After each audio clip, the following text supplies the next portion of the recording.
Hello दोस्तों, welcome all. हाँ दोस्तों, MP-NHM-CHO का आपका फाइनल रिजल्ट आ गया है। आपको मेरिट रैंक पता चल गई है, ओवरऑल रैंक पता चल गई है। अभी नेक्स्ट स्टेप होगा आपका डॉक्यूमेंट वेरिफिकेशन। दोस्तों, ये वीडियो इसलिए बनाया गया है कि यदि आपके पास कोई भी डॉक्यूमेंट मिसिंग हो तो उस डॉक्यूमेंट को प्रिपरेशन के लिए आज ही आप फाइल कर दें, उस डॉक्यूमेंट को बनवाने के लिए आज ही स्टार्ट कर दें, ताकि जब तक डॉक्यूमेंट वेरिफिकेशन का टाइम आपका आएगा, डॉक्यूमेंट वेरिफिकेशन का शेड्यूल आएगा, आपके सारे डॉक्यूमेंट्स रेडी रहेंगे और डॉक्यूमेंट वेरिफिकेशन के टाइम पे आपको कोई दिक्कत नहीं आएगी। क्योंकि क्लियरली मेंशन करके रखा है, यदि एक बार डॉक्यूमेंट वेरिफिकेशन में आप फेल होते हो तो आपका कैंडिडेचर रद्द कर दिया जाएगा, आपको सेकंड चांस नहीं मिलेगा। ऑफिशियल नोटिफिकेशन में मेंशन्ड है। इस वीडियो को लास्ट तक देखें ताकि कोई भी डॉक्यूमेंट यदि आपके पास मिसिंग हो तो आप उसे प्रिपेयर कर लें। यदि आप चैनल पर नए हैं तो चैनल को सब्सक्राइब करें एंड बेल आइकन दबाएं। हाँ दोस्तों, आपकी ऑफिशियल वेबसाइट पे आपका रिजल्ट आ चुका है, आपको ओवरऑल रैंक मिल गई है, आपके मार्क्स पता चल गए हैं। अब नेक्स्ट जो प्रोसेस है वो है डॉक्यूमेंट वेरिफिकेशन। जो आपका डॉक्यूमेंट्स है, आपकी प्रोफाइल है, वो वेरीफाई होने के बाद ही आपको जॉब मिल सकता है। तो नेक्स्ट अब हमारा आएगा डॉक्यूमेंट वेरिफिकेशन का शेड्यूल। डॉक्यूमेंट वेरिफिकेशन के शेड्यूल में आपको बता दिया जाएगा कि आपके कौन से सेंटर पे जाना है, क्या क्या डॉक्यूमेंट्स लेके जाना है, कब जाना है, कौन सी डेट को जाना है, कौन सी टाइम को जाना है। क्योंकि दोस्तों, कोविड की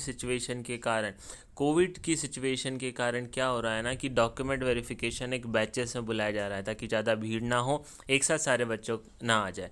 तो जैसे ही डॉक्यूमेंट वेरिफिकेशन का शेड्यूल आता है मैं आपको इन्फॉर्म कर दूंगा, चैनल पे आप बने रहिए। अभी हम देख लेते हैं दोस्तों कि क्या क्या आपको लगेंगे, क्या क्या डॉक्यूमेंट्स आपको लेके जाना है एंड क्या क्या आपको उसके साथ अटैच करना है। तो दोस्तों, आपको एक डॉक्यूमेंट वेरिफिकेशन फॉर्म दिया जाएगा। डॉक्यूमेंट वेरिफिकेशन को के फॉर्म को भर के आपको उसके साथ जो भी डॉक्यूमेंट्स मांगे जाएंगे सारे डॉक्यूमेंट्स आपको देना है और ओरिजिनल डॉक्यूमेंट्स भी आपको साथ में लेके जाना है। वहाँ जो कंसर्न अथॉरिटी रहेगी, कंसर्न जो भी MP-NHM ने रिक्रूट किए हैं, वो बंदे आपके डॉक्यूमेंट्स को वेरीफाई करेंगे, वो ऑफिसर्स आपके डॉक्यूमेंट्स को वेरीफाई करेंगे। आपके डॉक्यूमेंट वेरीफाई हो जाते हैं, उसके बाद आपका आगे प्रोसेस फर्दर होगा। तो अभी देख लेते हैं क्या इंपॉर्टेंट पॉइंट्स आपको याद रखना है दोस्तों। पहली चीज़, आपका डॉक्यूमेंट वेरिफिकेशन का शेड्यूल आपको कंटिन्यूस देखते रहना है। तो जैसे ही कोई शेड्यूल आता है मैं आपको तुरंत अपनी वीडियो के थ्रू आपको इन्फॉर्म कर दूंगा, तो उसकी आपको टेंशन लेने की ज़रूरत नहीं। सेकंड चीज़, आपको एक डॉक्यूमेंट वेरिफिकेशन फॉर्म दिया जाएगा। तो आगे मैं इस वीडियो में बताऊंगा डॉक्यूमेंट वेरिफिकेशन फॉर्म कैसा होगा एंड उसे कैसे फिल करना है, तो वो भी मैं आपको बता दूंगा। तीसरी चीज़, आपको डॉक्यूमेंट वेरिफिकेशन के साथ जो भी डॉक्यूमेंट्स मांगे गए हैं वो आपको अच्छे सही से फॉर्मेट में ओरिजिनल डॉक्यूमेंट्स के साथ वहाँ पे लेके जाना है। नेक्स्ट चीज़ दोस्तों, आपको दूसरा मौका नहीं दिया जाएगा। जिस टाइम आपको डॉक्यूमेंट वेरिफिकेशन के लिए बुलाया गया है, यदि आप निर्धारित तिथि या स्थान पर नहीं पहुंचते हैं तो आपका एप्लीकेशन रद्द कर दिया जाएगा, आपको दूसरा मौका नहीं दिया जाएगा। साथ ही साथ यदि आपको जो डॉक्यूमेंट वेरिफिकेशन के लिए जो सेंटर मिला है, यदि आपको उज्जैन मिला है तो आपको उज्जैन ही जाना है, आप भोपाल, इंदौर, जबलपुर, ग्वालियर में नहीं कर सकते। तो आपको जो सेंटर दिया गया था उसी सेंटर पे डॉक्यूमेंट वेरिफिकेशन होगा। आपका कोई सेंटर, आप सोचें कि मैं जबलपुर का हूँ, यदि आपको उज्जैन सेंटर मिला है तो आपको उज्जैन आना पड़ेगा। साथ ही साथ दोस्तों, यदि आपके डॉक्यूमेंट्स में गड़बड़ी मिलती है, सबसे इम्पॉर्टेंट पार्ट, यदि आपके डॉक्यूमेंट्स में गड़बड़ी मिलती है, आपका डॉक्यूमेंट वेरिफिकेशन यदि रिजेक्ट हो जाता है तो आपको इस एग्ज़ाम में आगे कोई मौका नहीं मिलेगा। इस प्रोसेस में, मतलब इस सिलेक्शन प्रोसेस से आप बाहर हो जाएंगे। इसलिए ये वीडियो मैं इसीलिए बना रहा हूँ ताकि यदि कोई भी डॉक्यूमेंट आपका मिसिंग हो तो आप अच्छे से प्रिपेयर कर लें, लिस्ट बना लें कि आपके सारे डॉक्यूमेंट्स है या नहीं। वरना आप एक बार यदि आपका डॉक्यूमेंट वेरिफिकेशन से रिजेक्ट हुआ तो आप बाहर हो जाएंगे। क्लियरली मेंशन कर रहा है, यदि उम्मीदवार सत्यापन के समय अनिवार्य दस्तावेज प्रस्तुत करने में विफल होता है, यदि आप विफल होते हैं तो उसे दस्तावेज सत्यापन के आधार पर असफल कर दिया जाएगा। क्लियरली लिखा है दोस्तों, मैं कुछ अपने हिसाब से नहीं बता रहा है, ये ऑफिशियली उन्होंने दिया था कि यदि आप डॉक्यूमेंट वेरिफिकेशन में फेल होते हैं तो आपको इस प्रोसेस से बाहर कर दिया जाएगा। तो आइए देख लेते हैं डॉक्यूमेंट वेरिफिकेशन फॉर्म क्या है एंड आपको कौन कौन से डॉक्यूमेंट्स उसके साथ लेके जाना है। स्क्रीन पे देख सकते हैं, ऐसा होगा आपका डॉक्यूमेंट वेरिफिकेशन फॉर्म। यहाँ पे आपको बेसिक डिटेल्स देना है। बेसिक आपका कैंडिडेट्स का नाम, रोल नंबर, आपका एज, आपका जेंडर, आपका कॉलेज का नाम, मोबाइल नंबर, ठीक है। बेसिक डिटेल के बाद आपको यहाँ पूछा जाएगा आपका स्टडीज़ का डिटेल कि आपका स्टडीज़ कैसे, मतलब कौन सी ईयर में कितना मार्क्स है, कौन सी ईयर में आपका एनरोलमेंट हुआ।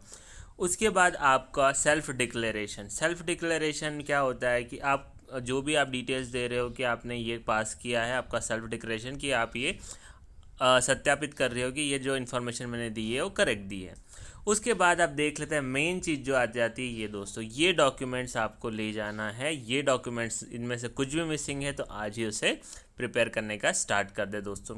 पहला डॉक्यूमेंट वेरिफिकेशन फॉर्म, ऐसा फॉर्म आएगा आपका जैसे ही ऑफिशियली सीएचओ के लिए आ जाता है। मैं आपको बता दूंगा, अभी मैं ये आपको प्रीवियस ईयर के हिसाब से बता रहा हूँ कि प्रीवियस ईयर कैसा फॉर्म था। तो आपका document verification form. Second, 10th की मार्कशीट। आपकी 10th की मार्कशीट में वही नाम और आपका डेट ऑफ बर्थ होना चाहिए जो आपने फॉर्म में फिल किया। नेक्स्ट, 12th की मार्कशीट। आपने 12th क्लास पास किया तो आपका 12th का मार्कशीट। देन बीएससी नर्सिंग और आपने बीएमएस किया है तो आपका फाइनल ईयर का पासिंग मार्कशीट। फिर एंट्रेंस कार्ड, एडमिट कार्ड, जो आपने अभी सीएचओ का 27 जून को एग्ज़ाम दिया है उसका एडमिट कार्ड आपके पास होना चाहिए। ओरिजिनल मेडिकल फिटनेस सर्टिफिकेट, आपको डॉक्टर से मेडिकल फिटनेस सर्टिफिकेट लेना है कि आप फिट है, आपको कोई डिसेबिलिटीज़ नहीं है। फिर ये सारी वैकेंसीज दोस्तों एमपी के लिए ही है, एमपी के कैंडिडेट्स के लिए ही है, तो आपको डोमिसाइल सर्टिफिकेट होना ज़रूरी है। नेक्स्ट, यदि आपका रिजर्वेशन से आपने भरा है, रिजर्वेशन एससी एसटी ओबीसी से यदि फॉर्म भरा है कैटेगरी से, तो आपका कास्ट सर्टिफिकेट होना चाहिए। साथ ही साथ यदि आपने इकोनॉमिक बैकवर्ड क्लास, मतलब आर्थिक रूप से बैकवर्ड क्लास के में भरा है, ईडब्ल्यूएस में भरा है, तो ईडब्ल्यूएस का सर्टिफिकेट आपके पास होना चाहिए। उसके बाद relieving certificate issued by college, जो जब आप फाइनल ईयर पास करके कॉलेज से रिलीव होते हो, पास आउट होते हो, तो आपको रिलीविंग सर्टिफिकेट मिलता है। तो रिलीविंग सर्टिफिकेट आपको अपने पास होना चाहिए। BSc nursing integrated certificate as per the. फिर डिग्री सर्टिफिकेट, जो आपने फाइनल ईयर डिग्री किया है वो सर्टिफिकेट। अब इसमें एक और चीज़ आती है आपका रजिस्ट्रेशन, ठीक है, सबसे मेन चीज़। ये मैंने सबसे लास्ट में से डिस्कस कर रहा हूँ। यदि आपने बीएमएस किया है या बीएससी नर्सिंग किया है तो नर्सिंग से रजिस्टर्ड होना चाहिए आप। बीएमएस किया है तो आयुर्वेदा का रजिस्ट्रेशन होना चाहिए, और वो रजिस्ट्रेशन मध्य प्रदेश का ही होना चाहिए। तो रजिस्ट्रेशन सर्टिफिकेट भी आपका होगा। तो ये सारे डॉक्यूमेंट्स आपको लेके जाना है दोस्तों। ये डॉक्यूमेंट्स आपको हम मांगेंगे। ये मैंने प्रीवियस ईयर के बेस पे, जैसे ही ऑफिशियल नोटिफिकेशन फॉर सीएचओ आ जाता है मैं आपको फिर से अपडेट दे दूंगा यदि इसमें कुछ करेक्शन हुआ। बट एटलीस्ट इतना डॉक्यूमेंट्स आपको रेडी रखना है ताकि आगे आपका डॉक्यूमेंट वेरिफिकेशन में आप पास हो जाएँ एंड आपका जॉब कन्फर्म हो जाए। क्योंकि एक बार यदि आप डॉक्यूमेंट वेरिफिकेशन में फेल हुए तो वो आपका फॉर्म रिजेक्ट हो जाएगा, इन्होंने क्लियरली मैंशन करके रखा है। तो दोस्तों ये था पूरा डिटेल डॉक्यूमेंट वेरिफिकेशन के रिगार्डिंग। मेरे साथ चैनल पे बने रहिए, चैनल को सब्सक्राइब करें, बेल आइकन दबाएं ताकि आगे की सारी अपडेट आपको मिलती रहे।